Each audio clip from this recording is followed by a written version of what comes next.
Okay. Careful here. I don't see anything yet. Oh, I hear something, though. Alright, hello everyone.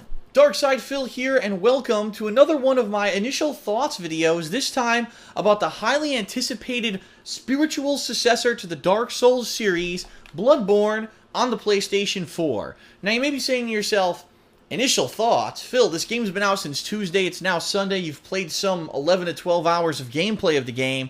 You're just giving your initial thoughts now, to which I'm responding, well, for any other game that might not make sense, but for Bloodborne, it actually does, because guess what? Just like Dark Souls and Dark Souls 2, Bloodborne has an incredible amount of content, is a game with massive amounts of replayability, exploration, as well as combat mastery, and it really does warrant itself an initial impressions video after only playing, say, 10 to 12 hours. In fact, from the playthrough that I've recorded and uploaded to YouTube right now, which is current, I've only scratched the surface of about 20% of the content of the game from many reports. Now, don't get me wrong, from what I'm to understand, and of course I just report or reiterate what I hear from other people who watch other YouTubers, because I do not. I've heard that many YouTubers this week kind of put everything down, put everything to the side, played the hell out of Bloodborne, and a lot of YouTubers have beaten the game already. But I've also heard that a lot of YouTubers rushed through it and skipped some third of the content of the game that's more hidden, more cryptic,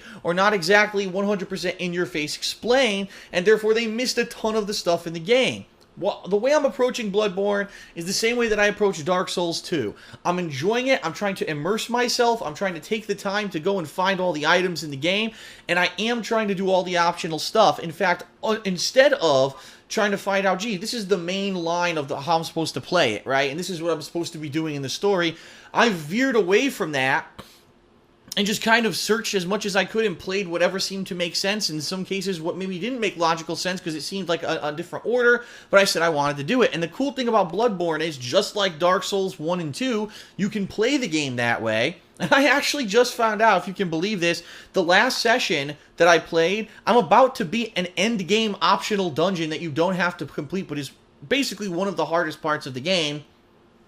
Holy shit. So, let's talk about Bloodborne, and let's be honest here, because you guys know that I'm honest. When I was first playing the Dark Souls games, the first one, Dark Souls, with no previous knowledge of the series, I hadn't played Demon Souls, didn't really know what it was about. After about getting, you know, some 12, 15 hours into the game, I got so frustrated at how difficult it was that I just stopped playing it. But then 2 years ago, I was reinvigorated when I started live streaming again. I knew that people at that point would be able to help me to understand what the hell the game was supposed to be about and how to go about it. And I ended up loving that experience. Now, after that, I loved it so much, I played Demon Souls, right? Then I played Dark Souls 2 last year, and it just continues on that I'm loving these games from Software. Not to say that I don't get frustrated and I don't complain when I'm playing, because I sure do, but ultimately, the feeling you get when you triumph, right, makes you feel so much accomplished that it's like, okay, I accomplished it, even though it was incredibly difficult, I beat it.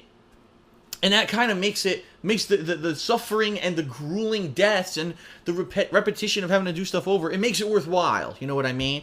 So, in that regard, I'm loving Bloodborne. Now, let's talk, because people are going to want to know, Phil, what do you think about it? Is it Dark Souls? I've heard that it's just a reskinning of Dark Souls, etc., etc. Listen, I'm certainly not going to be a person here to be dishonest in front of you and tell you that the game doesn't play like Dark Souls. It does in a lot of ways. In fact, just the main combat engine, tons of things in the game, including a lot of things about the leveling system, where in this case you're getting blood echoes instead of souls, which I say, isn't a blood echo kind of a soul? It's the same premise, you know what I mean? You're going to get items off of dead bosses and dead creatures that you're going to use, and it's going to give you these blood echoes, which then you use to put into your stats, which level your character up.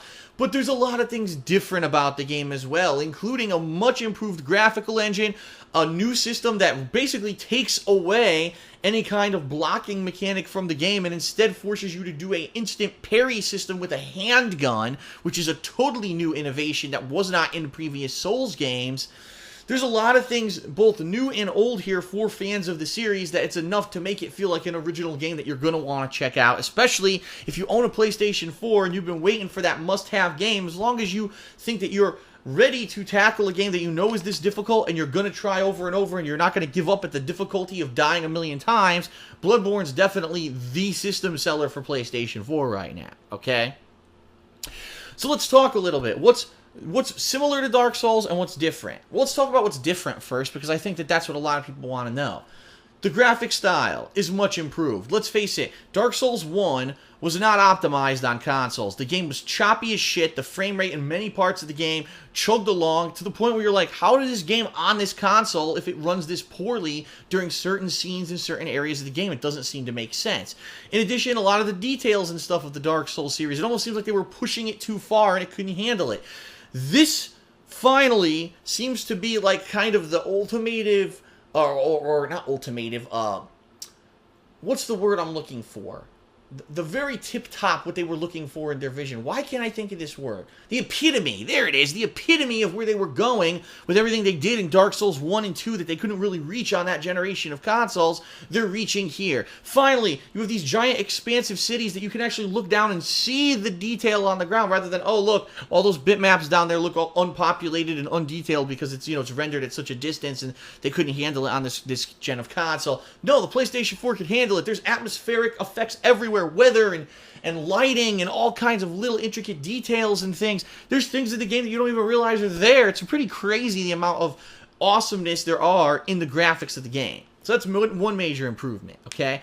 Another one I would definitely say is the design. The graphic design of the game is much different from the original Dark Souls. Dark Souls 1 and 2 really had a wide variety of locations. For the most part, it was all medieval. You know what I mean? Like, it seemed like you were in medieval times with these, melee weapons, and this is a lot more modernized. You're going through a lot of modern-style cities. You're fighting humanoid modern enemies that may be being corrupted by whatever the hell's going on in the world, and it makes it feel like you really are in this gothic area of Europe.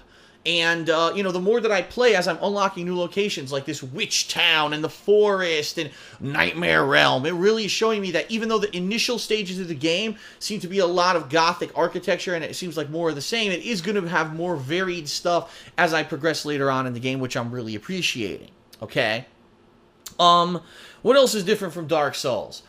A very much appreciated upgrade system improvement. And what I mean by that is, let's face it, in Dark Souls 1 and 2, there was too much shit to worry about upgrading. You know what I mean? It was like, gee, I leveled up. Do I do endurance? Do I do stamina? Do I do this? Do I do vitality? Do I do strength? Do I do my range? Do I do my cleric? Do I do my black magic hex? Do I do this? And it's like, when you have 27 options of what to level up, it's going to be a problem. And the problem with that is if you fuck up and you pick the wrong thing, you've blown a level, right? And now it's like, shit, now I got to wait to respec because now I put too much into this one thing instead of another when I didn't really understand it. It is a similar leveling mechanic in Bloodborne, but they've refined it to that there's way fewer selections, and it's not that you get so confused that you sit there at the menu screen for 45 minutes trying to decide what to put your souls, or in this case, blood echoes into. It's a lot more refined in that regard, okay? It also seems to me, at least if you've played previous Souls games, that this game is easy to jump into because there's a lot of similarities, okay? So here's some of the similarities. The combat is almost identical from Dark Souls. You're going to be a third-person kind of a guy who can lock onto an enemy, and you're going to have melee attacks. You're going to have a heavier melee attack. There's going to be backstabs. They've changed that mechanic a little bit around, but it still exists in the game. Instead of blocking with a shield, which they've gotten rid of, now you're going to be parrying with your gun, which basically means at a certain time during the animation of your enemy's attack, you fire with your now left-handed weapon, which is a pistol and or shotgun, blunderbuss, whatever. It freezes the enemy, stuns them. Now you can go up for an instant kill attack, or at least a very high damage attack. And this is incredibly potent, not only on regular enemies, but also on bosses that try to attack you. Boom! You can stun them and move up and hit them as well. It takes some getting used to, and I'll be honest, when I get into a new area of the game, I get frustrated because when I come up against new enemies, it's hard to learn the timing right off the bat. You do need to practice a little bit, which I've been doing off camera, to learn the correct timing for these counter maneuvers. It's not something that you can intuitively just know magically when to press the button the first time. You do need to try a few times, which could lead to, unfortunately, some untimely deaths, okay?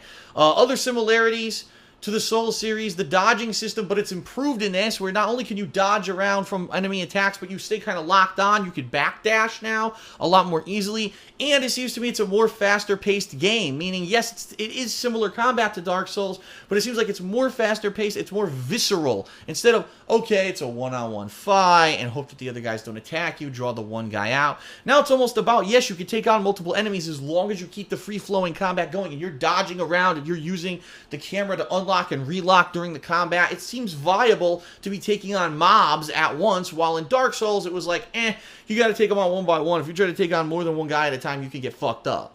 Okay? So there are tons of similarities between the games, but also there's a lot of ways that I feel the game has improved. Okay?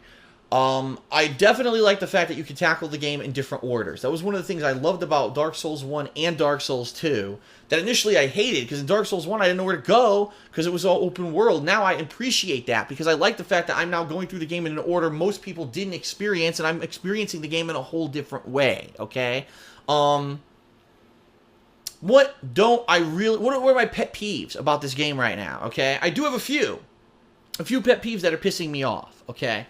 Number one, first pet peeve that I have, the fucking camera is the same camera from Dark Souls 1 and 2, even though there's a new option in the menu. If you actually read it, there's an option that says the camera will not get stuck against the wall or something like that. The camera has the ability to pass through walls so that you can see what you're doing.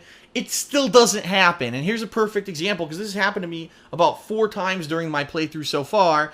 So you're surprised by an enemy out of nowhere. Holy shit, I didn't realize there was an enemy there. So you either backdash or you side roll to get out of the way. Unfortunately, bad news for you, you rolled yourself either against a wall or into a corner. What ends up happening is the camera now locks behind you, but so close you can't fucking see anything. So if the enemy walks up to you, which seems to happen more often than not in this game, you're now staring point blank at the enemy's leg or whatever it is that the enemy has in your face. Sometimes it's fucking ball sacks in the camera, and you can't see anything. So I don't know, should I be dodging? Should I be striking? Should I be healing? I can't fucking see anything. And of course, in this game, 1 to 2 hits you die, you're dead, and now you're fucked, and you gotta start over. Hopefully there was a checkpoint, or you didn't go too far and lose all your blood echoes because of the camera. I don't understand. It's 2015. How many games has From Software made with this formula? Demon Souls, Dark Souls 1, Dark Souls 2. You can't make a fucking game where the camera doesn't get glitched into the wall or goes extreme close-up and fucks you over. Here's an idea. If you back into a wall and an enemy's coming at you, the camera rotates behind the enemy, and now you can fucking see where everyone is and move your character out of the way. How about that? Ingenious fucking thing that I told you 5 years ago I could have figured out should have been in the fucking game, but it's not in there. I don't get that, okay? Number 2, I have noticed, in certain situations, it has not happened too often yet, but certain fights, the frame rate drops. And this was a major problem, especially in Dark Souls 1, and a few times in Dark Souls 2, where you're fighting these large-scale bosses, and the frame rate goes into the toilet at the critical moment when you need to dodge or see what's going on, and it's choppy as shit. It hasn't happened too much yet, but keep in mind, I'm a 5th into the game, so I don't know what's coming. I haven't even fought many 2 huge-scale bosses yet to see if this will end up being an issue later on in the game. I guess we'll have to see, okay? Number 3, and this is something that always kind of pissed me off about the Souls games, the AI can be random. And what I mean by that is your experience with one enemy, one situation, or one boss can be completely different from someone else's. So, perfect example, I'm fighting this boss, the Vicar, okay? And I'm not going to spoil too much, but this is one of the earlier bosses in the game. At this point, it's not too much of a spoiler. This boss has the ability at any moment to stop and start healing itself. And your idea here is to stay close enough to the boss that if it starts healing itself, you could start hitting it and stop it from healing, or at least reduce the amount of health that this thing gets. Some people have told me that the thing almost never heals, but when I fought it, it healed non-stop. It was like when I was during the boss fight, oh, gotta fucking heal. Oh, you hit me a few times, gotta fucking heal. And the problem is, it always heals more than you're able to deal damage out on it. So, just because I had bad luck, my boss fight ends up being 5 times harder than everyone else's because the AI is random. In other cases, some people fought the thing and it never healed at all. And it's like, That's kind of frustrating to me that there could be that dichotomy of gameplay experience in the game. And it does frustrate me that there are situations where I kind of get screwed over because I had one little, I accidentally maybe dodged one way that I didn't realize there was something there. Now I fucked myself because I'm in a dark room where I can't see and now I die. But the AI didn't force the person into the room when someone else played the game there. So it's a little different. It's a little flaky in that regard and not as consistent as I would like it to be. On the flip side of that, this game, and I'm going to say this now because I just found this out last night. I started learning about the insight system in Bloodborne. This game, again, is the epitome, I think, of what From Software is going for. It's a game that you can play it in many different ways, and as long as you're dedicated, you can succeed, but there's so many layers of stuff going on that you're not even aware of until you learn more about the game. The insight system, I'm not going to spoil, because I just learned about it last night, but basically, will turn this game on its fucking head when you figure it out. There was a part earlier on in my playthrough where there was this weird purple explosion going on, and I didn't understand what the fuck it was or what was happening. I had no clue what was happening. I got insta-killed out of nowhere by a floating hand, and I was like, I don't know what the fuck is happening. Later on, I discovered what the insight mechanic was, which is a level of, just a level, a gauge, a meter that you have, and it goes up by numbers the more you play the game, and the more you find these items in the game that raise your insight. And they change the way the game is played. They make certain enemies harder, but those enemies will also drop better loot. They actually make more enemies appear in certain areas. So, for example, when I first played through this one area for the playthrough, this witch's town, it seemed fairly easy. There was just like humanoid enemies there. I went back to grind, and because my insight was higher, there were all new enemies there that were fucking me up. I was like, holy shit, this is such a fun mechanic. The more you play, the higher level you get, the higher insight you get, the harder the game gets, but there's more loot. So it's like the more you want to play, the more challenging the game gets, but it's fun in that regard. And then there's a huge mechanic I will not spoil, but I will reveal on my next stream that blew me the fuck away, and I can't wait to understand what's actually going on behind the scenes of this game, because here's the thing. On the surface, Bloodborne seems to be a game about some gothic town where monsters have invaded and taken over, and they're basically running amok, and you're a hunter there trying to end it. It doesn't seem to me that's what the game's really about, at least from what I'm to understand and things that I'm now have my eyes opened up to now that I have higher insight. It seems like this game may be a little bit more sinister than I thought, and a lot of things like H.P. Lovecraftian kind of a way, okay? So you'll know what I mean once we progress further on in the game, at least from what I'm to understand. I didn't spoil myself either, but last night I saw something when I was grinding. I was like, holy fucking shit, I can't wait to show this on stream and to explain to everyone what I think is really going on behind the scenes of this game. We'll see what happens, but if it is, that's a pretty awesome freaking twist that I think From Software should be applauded for. Let's see how it actually pans out during the course of my playthrough, where I'm going to try to unlock all that secret stuff rather than just rush through the game and beat it right away, okay? So my initial impressions, lots of similarities to Dark Souls, many improvements over Dark Souls, still have some of the same gripes I had with Dark Souls with the camera and the frame rate that should have been fixed. They still didn't fix it.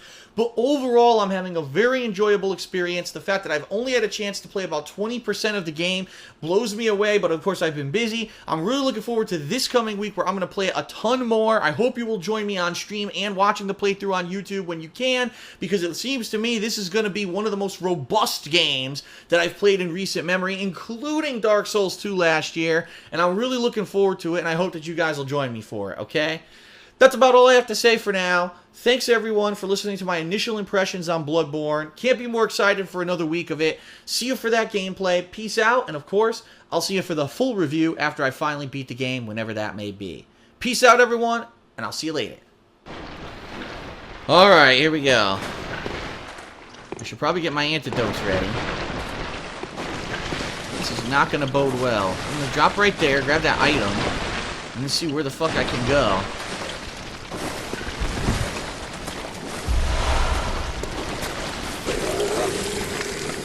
We actually have non-poisoned areas right here.